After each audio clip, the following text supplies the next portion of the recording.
adlaw mga metal. Ito na po yung ginawa nating compressor na ayan po, inano natin dito sa automatic. Ayun yung automatic nyo na. Ito yung ginawa natin yung nakaraan na pina-under natin. Saka automatic na po yan. Success tayo rito. Ano yan, kompleto, may mga pintura na po yan. Ano po ito mga metal, 30 by 70. Yung 70 po to, ito yung pina-under mo, tapos pag napuno yung hangin mamamatay. Tapos yung 30, kapag pinasingaw mo naman yung hangin nito, o sana naman ulit a-under yun, kaya 30, 70. Tapos ito naman yung malaki natin, ayan, yung malaki natin, yung ginawa nung nakaraan. Ayan, yung automatic. Ano naman ho to, 30 by 30, 80 ho to. Yung 80, ganun din ho yun. Pag napuno ang hangin, mamamatay. Yan ba? Wala nang stock na hangin. 30, 80 naman po to. Yan. 30, 80. Ang operasyon niyan. Tapos yung nakaraan naman po, ayan, yung kulungan. Yung ginagawa ng kaibigan natin na si Jun. Yan, ayan, may pintura na ho yan, oh, yan. Naka-display na ho yan, ibebenta na lang po yan. Pabenta na ho yan, mga kamital.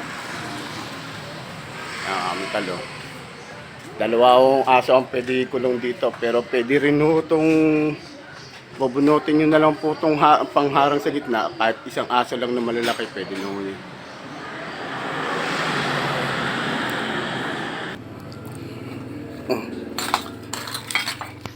Ayan mga metal, oh. Kung naalala nyo yung kinakalas natin ng condenser, hindi ko na ho na-videoan yung pagkalas ng condenser.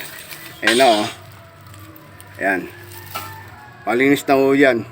Wala na ho itong mga tanso, natanggal na ho mga tanso nito. Ayan, oh. Hiwalay-hiwalay na ho yan, oh. Ayan, hiwalay-hiwalay na ho yan. Wala na ho yung mga tanso niyan, kalas-kalas na. Basta pag naguwitan nyo lang ho siya, madali na lang ho yan pag naguwitan. Excuse me. Tsaka ito pa isang kamital, oh. Ito pa isang compressor natin. Sa susunod gagawin ho natin yung compressor na yun, oh. Madilim mo, eh. Stack up naman ho yan, oh, yun, oh. Hindi natin mapapaikot to. Matigas yan, oh. Stack up naman po yan. Sa susunod pa-under ho natin yung paikot. Bubuksan ho natin to. Yan, bubuksan ho natin yan. Tsaka ito, bubuksan rin natin yung kanyang gauge.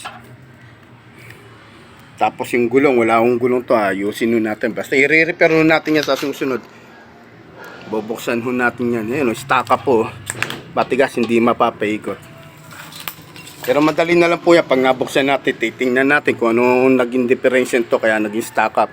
Maaari na po tuluho yung anong to sa piston, yung parang Y. Yung nag-ano sa piston, maaaring putol. Kaya tumukod, kaya matigas. O maaari namang bearing. Stock up na yung bearing, hindi na napapandar, kaya ganyan ho yan. Kailangan magiging pwedeng ano yan.